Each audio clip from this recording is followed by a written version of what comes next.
Patrick James কামিন্সের সঙ্গে অস্ট্রেলিয়াকে তাদের মাটিতে হারানো অধিনায়ক হিসেবে টেস্ট জয়ের স্মারক ট্রফি নিয়ে পোজ দিচ্ছেন বাংলাদেশের গর্বিত অধিনায়ক নাজমুল হোসেন শান্ত। কামিন্স শান্তর হাতে, দুজনের হাতে ট্রফি। এই ছবিটা না আমার কাছে এযাবৎকালে বাংলাদেশ ক্রিকেটের সেরা অর্জন, আমার কাছে তাই। ঠিক একইভাবে বাংলাদেশ যে দ্বিতীয় টেস্টে 2 ইনিংসেই 100 করতে পারলো না, 1.5 দিনে 15-2 দিনে খেলা শেষ হইলো, ইনিংস ব্যবধানে বাংলাদেশ হারলো, এটারও সর্বোচ্চ সমালোচনা হওয়া উচিত, সেটা আমি করব। কিন্তু বাংলাদেশ হেরে যাওয়ায় যারা আনন্দ পান, খুশি হন, আমার কেন যেন মনে হয় বাংলাদেশের অর্জনগুলো না আপনারা নিতে পারেন না। বাংলাদেশের যে কোনো অর্জন আপনাদের খুশি করতে পারে না। বাংলাদেশের অর্জনে হয়তো আপনারা মন খারাপ করেন। অস্ট্রেলিয়াকে তাদের মাটিতে হারিয়ে ক্যাপ্টেন হিসেবে শান্ত পোস্ট দিচ্ছেন। বাংলাদেশ ক্রিকেটের একটা পোস্ট কার্ড গ্লোবালি। এটা বোঝার মতো মেধা, যোগ্যতা, শিক্ষা কোনোটাই বোধহয় আপনাদের নাই, যারা এই দ্বিতীয় টেস্ট হারের পর বাংলাদেশের ওই অর্জনটাকে খাটো করে দেখছেন। বাংলাদেশ সবশেষ 25 টেস্টের 12টা জিতেছে। 25 টেস্টের 12টা জেতা কখনো ফ্লুক হইতে পারে না। অস্ট্রেলিয়াকে প্রথম টেস্টে 11টা সেশনের সবগুলোকে ডমিনেট করে জেতা ফ্লুক হইতে পারে না। নিউজিল্যান্ড সবশেষ কবে অস্ট্রেলিয়াতে দিচ্ছে জানেন আপনি? আপনি জানেন না। 2011 সালে, 15 বছর আগে। তখন হয়তো আপনার বয়স ছিল 10 বছর, আপনি হাফ প্যান্ট পরতেন। শ্রীলঙ্কা কোনোদিন অস্ট্রেলিয়াতে জিতে নাই। পাকিস্তান 1995 বা 96, 30 বছর হয় অস্ট্রেলিয়াতে জেতে না। সবশেষ টেস্ট অস্ট্রেলিয়াতে জেতার পর পাকিস্তান 17-18টা টেস্ট বোধহয় পাকিস্তানের অস্ট্রেলিয়াতে গিয়ে হারছে। এই হচ্ছে অস্ট্রেলিয়াতে টেস্ট জেতার মাহাত্ম।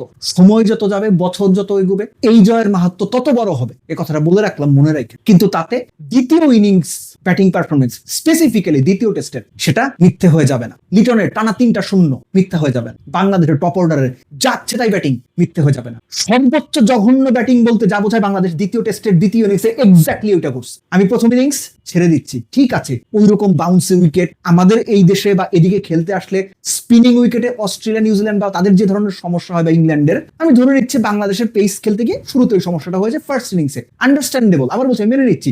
সেকেন্ড ইনিংসে সাদমান ভয় পেয়ে আউট হইলেন, এক্সট্রা বাউন্স হ্যান্ডেল করতে পারলেন না, ফ্লিক খেলতে গেলেন না, বল মোচার দিতে গেলেন না, বল রাখতে গেলেন, কিচ্ছু বুঝি নাই আমি। এই স্কিল সেট আপনি, এই মাইন্ডসেট আপনি টেস্টে ভালো করতে পারবেন না ভাই, আমি সো সরি টু সে ইট। তানজিদ তামিম পুল খেললেন না, হুক খেললেন, আমি বুঝি নাকি পুল হুক কোনোটা না খেলে কোন রকম চাপা বাঁচাইতে গেছেন। লিড করতে পারতেন, ডাক করতে পারতেন। বলের লেন্থ না বোঝা, গায়ে আসা বলকে কোনোভাবে সরানোর চেষ্টা করা, এটা ব্যাটসম্যানশিপের উদাহরণ না তামিম, এটা আপনি করতে পারেন না। মুমিনুল হক এত বছর টেস্ট খেলে এই জাজমেন্টটুকু যদি না থাকে তাহলে বলার কিছু নাই। লিটন দাস আমার সবচেয়ে বড় আক্ষেপের জায়গা, সবচেয়ে বড় এই পুরো টেস্ট সিরিজে। লিটন 3টা শূন্য করেছেন, 3টা ইনিংসে তিনি যে আউট হয়েছেন একই রকম ভাবে অলমোস্ট আউট হয়েছেন, কোনোটাই আউট হওয়ার বল না, একজনের বলেই আউট হয়েছে। লিটন যদি ভবিষ্যতে আর কখনো অস্ট্রেলিয়াতে টেস্ট খেলার সুযোগ না পান, ক্যারিয়ারের দিকে যদি ফিরে তাকান, 3টা শূন্য অস্ট্রেলিয়াতে টানা 3 ইনিংসে, আমি জানি না লিটন আপনার দেখতে কেমন লাগবে, কিন্তু একজন সাধারণ ক্রিকেট ভক্ত হিসেবে আমার খুব খারাপ লাগবে যে বাংলাদেশের arguably one of the finest batsman অস্ট্রেলিয়াতে 3টা ম্যাচ খেলছে,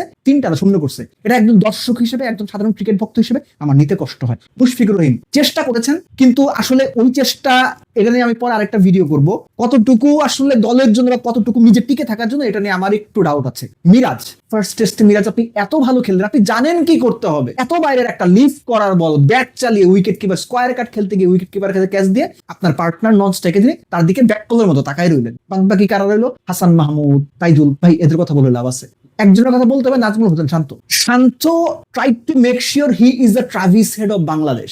দ্রুত রান তুলে কাউন্টার অ্যাটাক করে অস্ট্রেলিয়ার মাইন্ড সেটআপকে একটু হলেও চেঞ্জ করতে চেয়েছিলেন, বা খেলাটার গতিপথ বদলে দিতে চেয়েছিলেন। কে কি বলবে জানি না, শান্তর এই অ্যাপ্রোচ আমি সমর্থন করি, আনটিল নাথান লায়নের ওই বলে ডাউন দ্য উইকেট গিয়ে ছক্কা মারার যে চেষ্টা করা। আপনি দেখছেন যে সেখানে deep long of A fielder ready আছে, ওই শটটা অপ্রয়োজনীয়। আপনার অ্যাপ্রোচ নিয়ে, শান্তর অ্যাপ্রোচ নিয়ে আমার কোনো প্রশ্ন নেই। কিছু কিছু সময়ে অ্যাটাক হয়ে যায় আপনার সবচাইতে ভালো defence, attack becomes the best form of defence. শান্তর অ্যাপ্রোচ অনেকটা ওরকম ছিল, একসেপ্টেবল, কিন্তু আরেকটু বোধ হয় বুঝে শুনে ডাউন দ্য উইকেট যাওয়ার টাইমটা ফিক্স করা জরুরি ছিল। সো এই যখন বাংলাদেশের টপ অর্ডারের অবস্থা, বাংলাদেশের টপ অর্ডার কলাপস করাটা তো নতুন কিছু না। এরপরও বাংলাদেশ সবশেষ 25 টেস্টের 12টা জিতেছে। অবশ্যই সেখানে বোলারদের সবচেয়ে বড় ক্রেডিট, ব্যাটসম্যানদেরও ক্রেডিট আছে, কিন্তু টপ অর্ডার কলাপস করার ঘটনা নতুন কিছু না। খুব বাজে লেগেছে দেখতে যে প্রথম টেস্ট এত ডমিনেটিং পারফরমেন্স করার পরও বাংলাদেশ দ্বিতীয় টেস্টে এসে মুখ থুবড়ে পড়লো। বাট এই অস্ট্রেলিয়াতে টেস্ট জেতার ফলে